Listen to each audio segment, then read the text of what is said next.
गुरुर्ब्रह्मा गुरुर्विष्णु गुरुर्देवो महेश्वरा।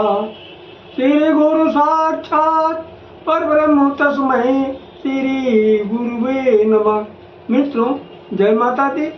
आज के वीडियो में हम आपको श्री कृष्ण जन्माष्टमी व्रत एवं पूजा विधि की संपूर्ण जानकारी देंगे। अभी तक आपने हमारा चैनल सब्सक्राइब नहीं किया है तो प्लीज़ वीडियो शुरू करने के पहले मिश्रा ज्योतिष चैनल को सब्सक्राइब अवश्य कर लें और बेल आइकन की घंटी बजा दें, क्योंकि आपका एक सब्सक्राइब हमारे लिए महत्वपूर्ण है। श्री कृष्ण जन्माष्टमी कब? जन्माष्टमी भादो महीने के अंधेरे पाक में अष्टमी तिथि को मनाया जाता है। श्री कृष्ण जी का जन्म रात 12 बजे मथुरा के राजा कंस के जेल में हुआ था। उस समय रोहिणी नक्षत्र चल रहा था। उनकी माता देवती तथा पिता वासुदेव जी थे। श्री कृष्ण जी के अवतार के उपलक्ष्य में पूरे देश के सभी मंदिरों में झांकियां सजाई जाती हैं। श्री कृष्ण जी का श्रृंगार करके झूला सजाया जाता है। स्त्री पुरुष 12 बजे रात तक व्रत रखते हैं। रात को 12 बजे भगवान श्री कृष्ण का जन्म होते ही चारों तरफ से शंख एवं घंटों की आवाज सुनाई देने लगती है।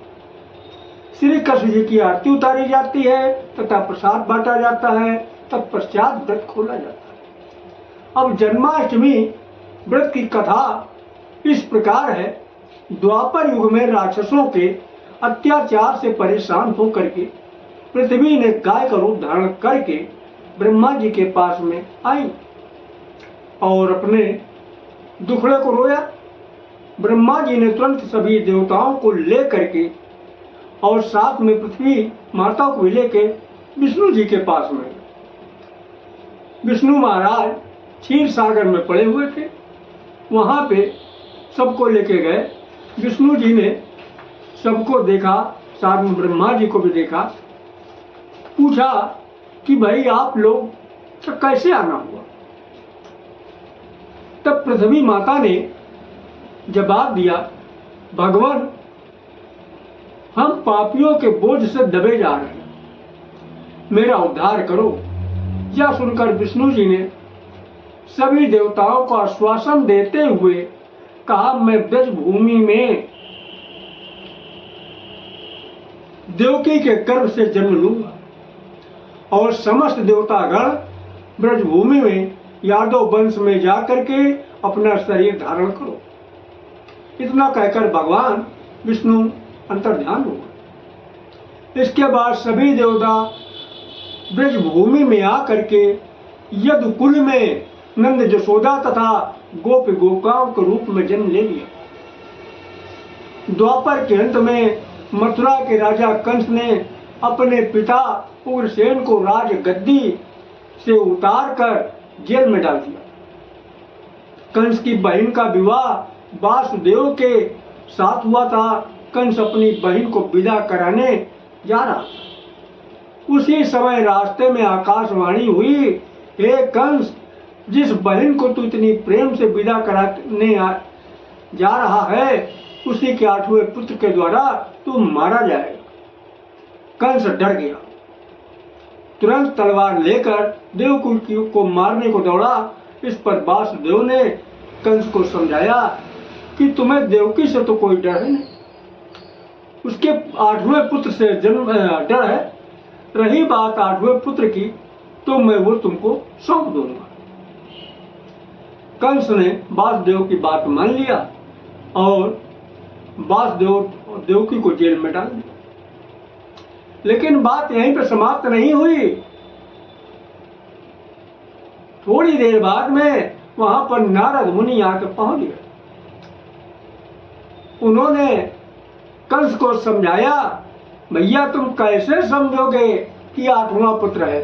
अरे 8वां पुत्र पहले से जोड़ा जाएगा या लास्ट से 8वां पुत्र जोड़ा जाएगा? आप कैसे गिनती करोगे? कंस और डर गया। उसने यह निश्चय कर लिया, मैं किसी भी पुत्र को नहीं छोड़ूंगा, जितने भी पुत्र होते जाए मैं सबको मारता जाऊंगा, आठवां के चक्कर छोड़ूंगा। इसी तरीके से कंस ने बड़ी बेरहमी से वासुदेव देवकी के 7 पुत्रों को मार दिया। भादो महीने के अंधेरे पाक में की अष्टमी तिथि को रोहिणी नक्षत्र में श्री कृष्ण जी का जन्म हुआ। इनके जन्म लेते ही जेल में प्रकाश हो गया। वासुदेव देवकी के सामने शंख चक्र गदा एवं पद्मधारी चतुर्भुज रूप में भगवान विष्णु प्रकट हुए और कहा, अब मैं बालक रूप में हो रहा हूं, तो मुझे तत्काल ले जाके नंद के घर पहुंचा दो और उनकी अभी अभी जन्मी एक कन्या है, उसको लाके कंस को सौंप दो। तत्काल देवकी वासुदेव के हथकड़ी और बेड़ियां अपने आप खुल गई। अपने आप सारे पहरेदार भी सो गए। वासुदेव कृष्ण जी को सूप में रख के गोकुल को चल दिए। रास्ते में जमुना जी पड़ते थे। अब जैसे जमुना जी को पार करने के लिए वासुदेव अंदर घुसे तो जमुना जी का जल बढ़ने लगा। ऐसा महसूस होने लगा कि वासुदेव जल में डूब जाएंगे, लेकिन ऐसा नहीं था। वो तो जमुना जी श्री कृष्ण के चरण स्पर्श करने के लिए प्रयास कर रही थी और जैसे ही श्री कृष्ण के पैर को स्पर्श कर लिया, जमुना जी का जल स्तर कम हो गया, डाउन हो गया और वासुदेव यमुना पार करके गोकुल में नंद जी के घर पहुंच गए बड़े आराम से। वहां देखा सब लोग सो रहे हैं।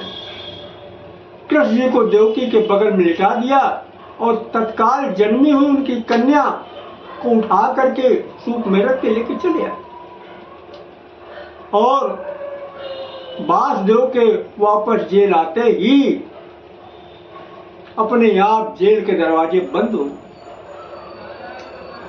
हथकड़ी बेड़ियां देवकी और वासुदेव के लग गए और इतने में कन्या रोने लगी। कन्या रोने लगी। पहरेदारों ने तुरंत जो है कंस को ये खबर दी, महाराज बच्चे का जन्म हो गया। कंस वहां से आया और उस बच्चे को मारने की कोशिश किया। उस बच्ची का पैर पकड़कर पत्थर पे पटकना चाहा। कंस के हाथ से उस बच्ची का पैर छूट गया और वो कन्या आकाश में उड़ गई और आकाश में जाने बाद वो देवी का रूप ले लिया और देवी ने आकाशवाणी की, हे कंस, मुझे मारने से तुझे कोई फायदा होने वाला नहीं है। तुझे तो मारने वाला गोकुल में पहुंच चुका है। यह दृश्य देख के कंस और अंदर से घबरा गया, टूट गया। तो भैया 26 अगस्त सोमवार 2024 को श्री कृष्ण जन्माष्टमी का शुभ मुहूर्त है और 27 अगस्त मंगलवार 2024 को वैष्णव द्वारा श्री कृष्ण जन्माष्टमी मनाई जाएगी। बोलो श्री कृष्ण भगवान की जय। अगर हमारा वीडियो आपको पसंद आया है तो मिश्रा ज्योतिष के इनको सब्सक्राइब करें, लाइक करें तथा अपने इष्ट मित्रों में अधिक से अधिक शेयर करें और कमेंट बॉक्स में जय माता दी बिल्कुल लिखें। हमारे वीडियो के लिंक डिस्क्रिप्शन बॉक्स में दिए हुए, आप चाहें तो उन्हें भी देख सकते हैं। ये हमारे सारे पॉपुलर वीडियोज हैं। जय माता दी।